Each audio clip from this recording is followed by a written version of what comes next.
Pronto, bom dia, gente. Eu sou a Fernanda, sou I1 e eu vou apresentar a sessão de hoje. Pronto, MSS, 61 anos, feminina, parda, solteira, aposentada, católica, natural e procedente de Fortaleza.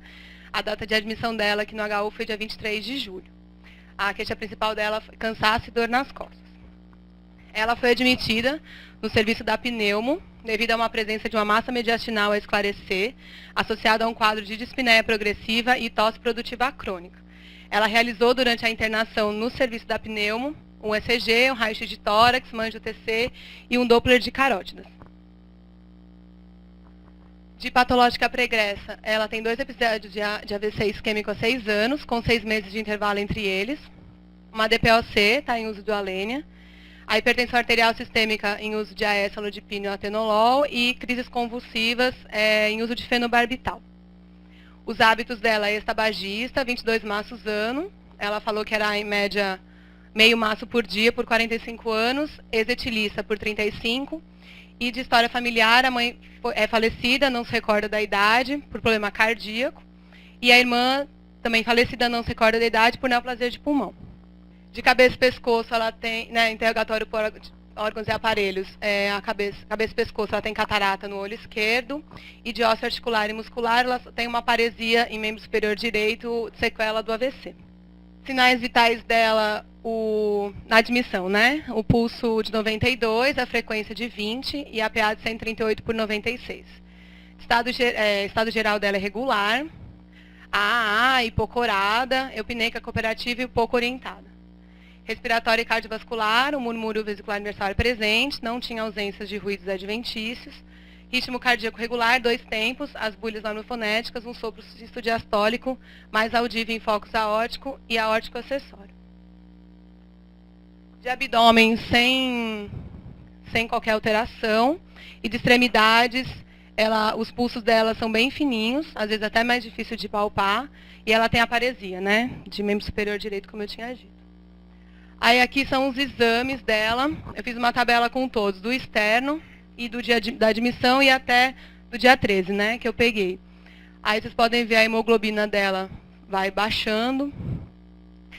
Aí o que aconteceu? Durante a evolução, ela foi evoluindo com uma disfunção renal, que vocês podem avaliar ali pela creatinina, que foi aumentando. E hoje, no exame de hoje, a gente checou, estava em 4. Pedimos um sumário de urina, nada de alteração, e a gaso dela. Também pedimos o perfil do ferro, por causa da anemia dela. Aí está alterado. Aqui é o ECG dela da admissão. Ritmo, é o ritmo sinusal. Quando dá P, dá um QRS. Não tem nenhum bloqueio, o eixo não está desviado. Estou na frente do senhor, É uma paciente de... Qual a idade dela mesmo? 69 anos, Com 60... Eu vou falar do eletro, Só o eletro, Um ritmo sinusal, não da P positivo D1, positivo D2, negativo em AVR. Um PR normal, não há bloqueio AV, Tem uma onda P para cada QRS. O eixo parece estar um pouquinho desviado, para a esquerda. Aparentemente tem esse RS que pode até ser um sobrecarga de ventrículo direito, mas que não aparece nas outras derivações. Acho que é isso, Ritmo sinusal, provável sobrecarga de VD, não tem sobrecarga de átrio, nem de... Acho que é isso mesmo, só o desvio do eixo. Aqui o raio-x da admissão. Que aí era a massa mediastinal que eles estavam investigando, Então, uma área cardíaca aparentemente de tamanho normal, tem as hemicúpulas diafragmáticas rebaixadas, como costuma acontecer no DPOC, aumento dos espaços intercostais, rebaixamento das hemicúpulas diafragmáticas e uma hipertransparência pulmonar, que vocês podem observar. Então, área cardíaca de tamanho normal e essa massa aqui no mediastino. Pronto, aí ela fez uma angio-TC, que o pessoal da pneumo pediu, no dia 24.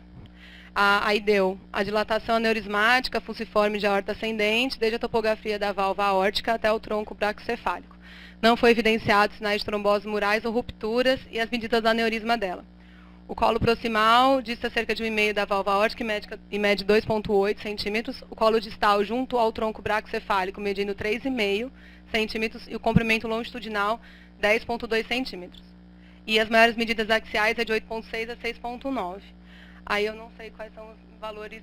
Aí também achou placas ateromatosas de aspecto fibrolipídico, algumas com ulcerações focais associadas a trombos murais, envolvendo toda a aórtica torácica, notadamente na sua porção descendente, e a dilatação neurismática de parte da artéria segmentar basal, posterior direita, medindo 2 centímetros com diâmetro de 1.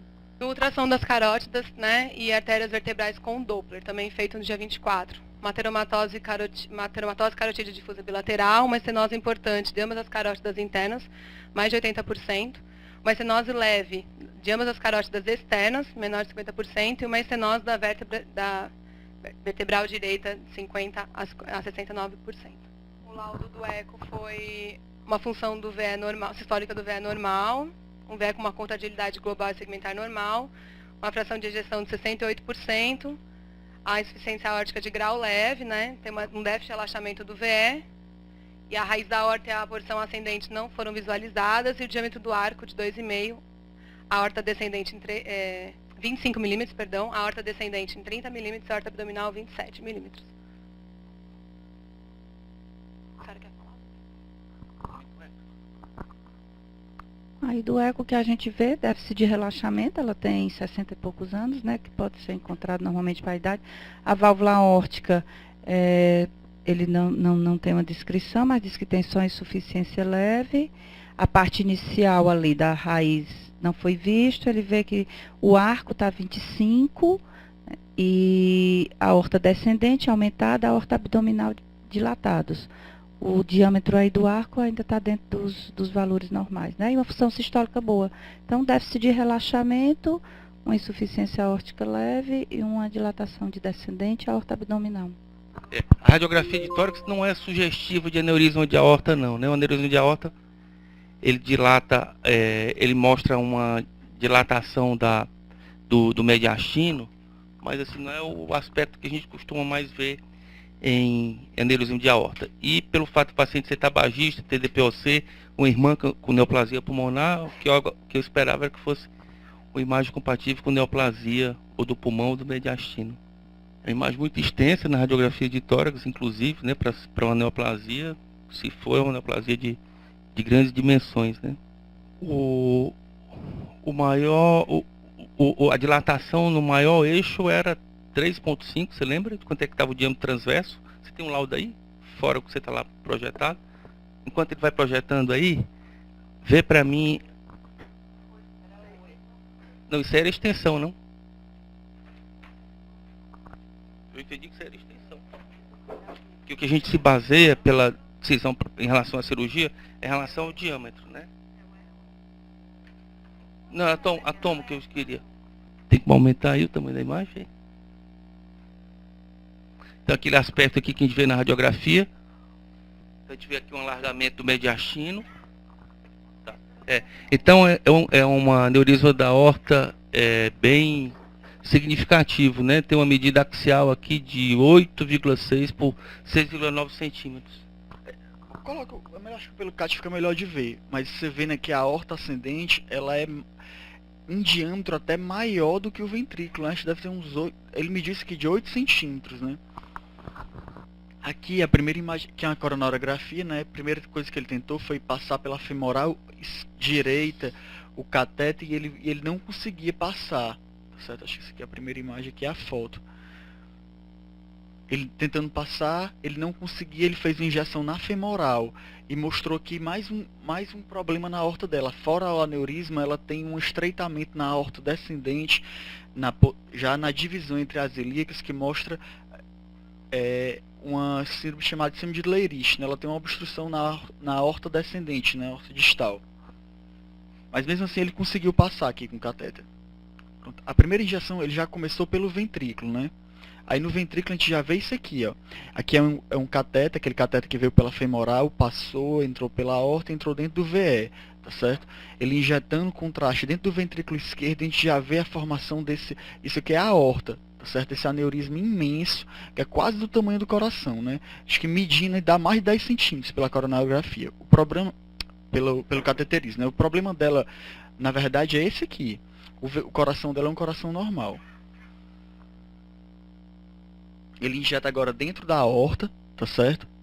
E note-se que há um refluxo de contraste aqui para o ventrículo, mas um refluxo considerado por ele um refluxo discreto, tá certo? Que é injetando dentro da aorta.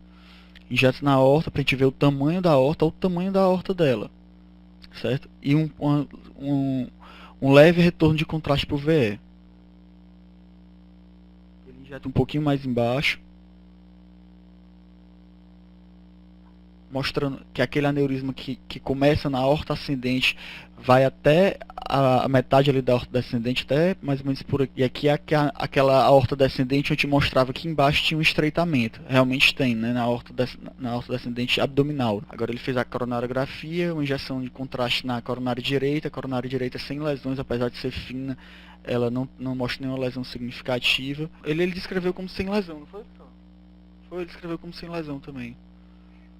Eu não sei se ele começou a injetar. Não sei se ele tem outra imagem aqui da CD. Tem não. Mas ele escreveu como sem lesão. Não sei se ele fez outra e não gravou. Agora aparece realmente, né? Por essa projeção aparece uma imagem no posição no OSH. Mas não está descrito lá não. Aqui a CX, né? Das suas marginais também não parece ter lesão. E a DA também parece que não tem nada. Deixa eu passar o filme aqui. Não tem, aparentemente a DA é lisa e a CX também. O Dr. Neyberg mostrou tudo que tem de importante. Eu vou voltar só para mostrar alguns detalhes aqui para os alunos em relação ao conceito do cateterismo. Então, o cateterismo pode ser dividido em 3 partes. Nós temos, isso aqui é a ventriculografia, é utilizado um catéter de pigtail, de cauda de porco, que esse catéter aqui que termina com esse círculo, e é injetado o contraste aqui no regime de alta pressão, utilizando uma bomba de infusão. Como essa bomba ela tem uma alta pressão, então o catéter utilizado aqui não poderia ser um catéter reto sob risco de perfurar a parede do ventrículo. Então o catéter é dessa forma aqui, na forma de pigtail, com perfurações aqui terminais, de tal forma que o contraste fica espalhado e se espalhando no ventrículo esquerdo. Então essa aí é uma parte do cateterismo, o Dr. Neyberg já comentou, é a ventriculografia, que foi normal.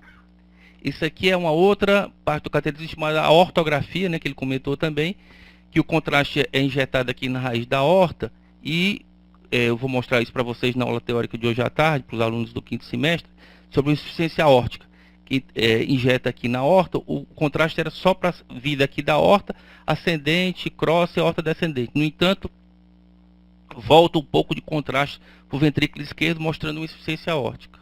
A outra etapa do exame, existe também a manometria, que eu acho que não foi feita, que é um catéter apenas para medir pressão. E a última fase do exame, a coronariografia, que é essa técnica aqui, que a gente vê as coronárias. Primeiro a coronária direita, com aquela lesão lá que a gente viu no ósseo da coronária, né, uma lesão severa, e a coronária esquerda normal. Lucas, no laudo ele fala como normal mesmo, né? Esquerda. Não, esquerda. Aí pediu parecer da vascular, e a vascular diz que ela tem indicação de abordagem das carótidas, né, pela estenose importante, que a alteração da aorta devia ser avaliada pela cirurgia cardíaca, e eles solicitaram a anjo-TC para avaliação da técnica operatória e da aorta abdominal, né, para ver como é que estava, porque pelo CAT deu para ver que ela estava obstruída também, né. Pronto, aí a cardíaca disse que se precisar fazer cirurgia, tem que ser primeiro das carótidas, né, do aneurisma. Aí o CAT foi feito no dia 31, pronto. Aí no dia 29 ela veio para cardio. Ela, né, passou da pneumo para cardio. E aí na cardio ela fez o CAT, que deu esse laudo, né? Aneurite da aorta ascendente, a oclusão aórtica distal, como diz o Dr. Neyberg, síndrome de Lerich, a lesão obstrutiva 70% no ósseo da coronária direita e a coronária esquerda isenta de ateromatose significativa. Aí ela teve, a gente na evolução na enfermaria notou que ela estava com um hematoma na região ilíaca, inguinal e coxa femoral direita, no local do CAT, e uma massa palpável, bem endurecida. Aí a gente questionou se ela podia estar com pseudoneurisma pós-punção. Aí fez ultrassom com Doppler, que deu ausência. Aí o que aconteceu? Por causa dessa evolução dela, dessa creatinina subindo, a gente pediu o parecer da NEF, porque teoricamente era para essa creatinina pós-contraste ter ficado só até 72 horas, né, com a creatinina aumentando. E ela vem com a creatinina aumentando até hoje, sabe? Então a gente pediu o parecer da nefro, porque ela precisa fazer essa angiotensina das carótidas, porque senão a cirurgia vascular não aborda. E aí, como essa creatinina subindo, aí a nefro disse que como é importante esse exame e passou essas orientações. Obrigada. E era isso.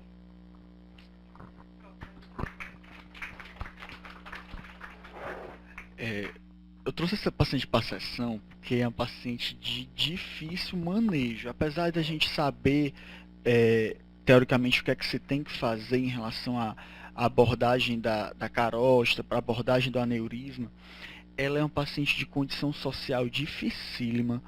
Ela não entende que a gente fala direito, a família menos ainda. Tem essa sequela neurológica desse braço, realmente que ela não mexe, ela praticamente fica o tempo inteiro acamada. Tem 69 anos, DPOC, tem lesão neurológica prévia, já convulsionou. 61. Tem doença carotídea, doença na aorta abdominal, doença na aorta torácica. A gente colocou ela num perfil de risco cardiovascular para cirurgia cardíaca e dava um Euroscore, que é um score de mortalidade prevista nos 30 primeiros dias pós-cirurgia, de mais de 30%, não é isso? E eu acho que o Euroscore para ela não é, que é um score europeu, não se encaixa muito bem por conta do nível social que ela tem não, sabe? É difícil inclusive explicar o risco ao qual ela está correndo. O fato é que, mesmo depois desse contraste da tomografia e do contraste da coronarografia, do cateterismo, ela acabou evoluindo com insuficiência renal, que praticamente parou o manejo da gente, porque a gente não pôde fazer a arteriografia ou a angio-TC que ele queria das carótidas, né, para poder ver a abordagem da vascular. E mesmo que a vascular abordando isso aí, porque na verdade essa é a maior indicação que ela tem, porque ela tem um AVC e tem essa obstrução carotídea, eu acho que se fosse para escolher uma cirurgia para ela, era só essa que deveria escolher. E a gente está na dúvida realmente da abordagem que deve ser dada depois, se a gente mexe nessa aorta, sabendo do risco que ela tem, ou se a gente tenta manejar clinicamente, devido ao risco inteiro de tudo, né, que ela...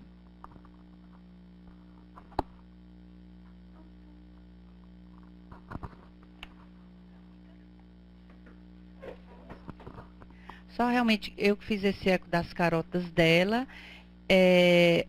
tem um sistema carotídeo realmente muito comprometido, muitas placas e obstruções graves realmente bilateral, das duas carotas, das internas principalmente, que são as mais importantes, né? E as externas também. Então, realmente uma paciente aí com uma doença vascular grave.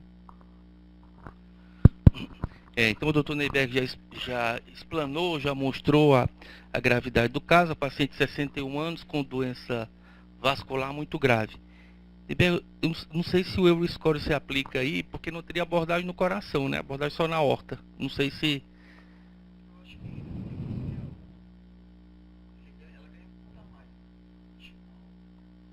Então, mas não vai abordar o coração, né? O coração, propriamente dito, não vai ser abordado.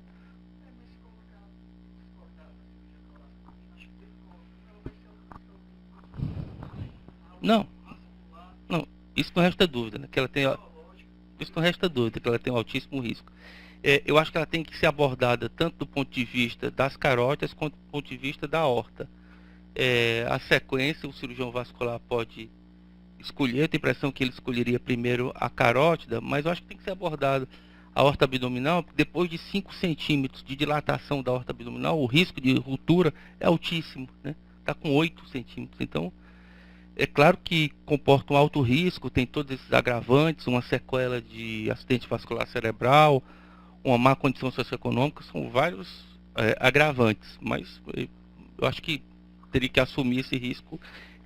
Eu indicaria fazer as 2 cirurgias.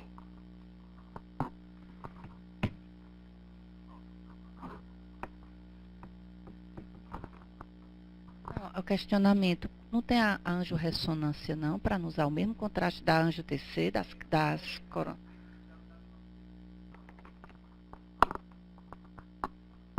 Alguém quer comentar alguma coisa mais? Não? Lucas, quer comentar? Quer perguntar alguma coisa ou comentar?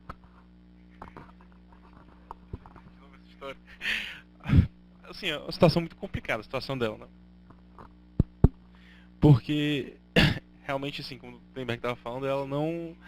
Nem ela nem a família entendem nem um pouco a gravidade. A gente já conversou com o serviço social, foi eu, a Fernanda, o serviço social, tentar conversar com toda a família dela, reunir tudo para explicar o que é que tinha que ser feito, a gravidade dela, oferecer mesmo as opções. E assim, eles não entendem nada, assim, a gente explica tudo, só faltou desenhar e no final eles olham e perguntam, mas e a pleura dela? Assim, são perguntas desconexas com o que tá com a situação dela. Então assim, a gente fica até numa situação, eu não sei, minha opinião, né? Minha humilde opinião mesmo, assim, porque eu acho que a gente teve, minha opinião é de intervir o mínimo possível nela.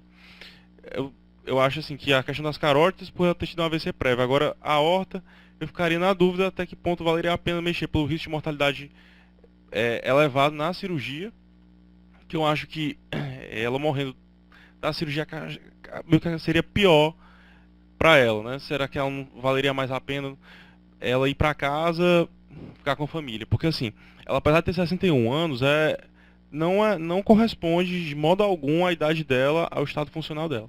É uma paciente completamente, não só a nível de instrução, é uma paciente completamente desorientada, não entende nada, não entende nada que a gente fala mesmo, assim, ela só quer dormir, dorme o dia todo, tem inversão de ciclo vigília já há muito tempo, de longa data. Assim, tem um quadro demencial, até a gente trouxe semana passada um paciente de 80 anos aqui, ele já tinha um grau demencial moderado. Para mim, ela tem um grau demencial mais elevado do que o dele, porque assim, realmente é muito comprometido, assim, o grau neurológico dela. Então assim, aí vem o ruim dela, na hora que a gente foi intervir de alguma forma, a função renal dela só piorando, só piorando. Não se explica mais nefropatia pós-contraste, isso aí, né? Já estourou totalmente, já mais que dobrou a creatina dela, já passou do tempo que era para cair.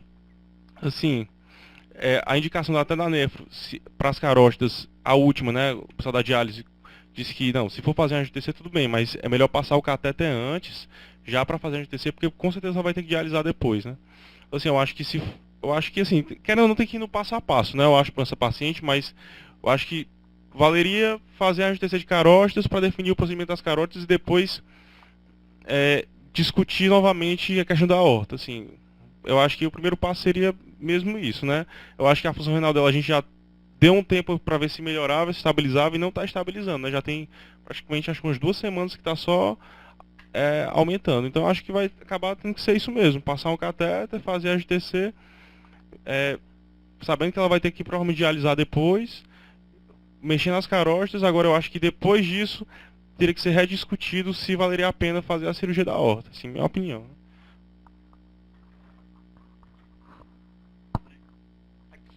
Só um minuto. Aqui na verdade é aquele negócio, não é a gente saber o que é para fazer, né? Porque o que é para fazer, teoricamente, é o mais simples de tudo aqui, né? Operar a carótida, fazer a angiotomografia, operar a carótida, depois operar a aorta.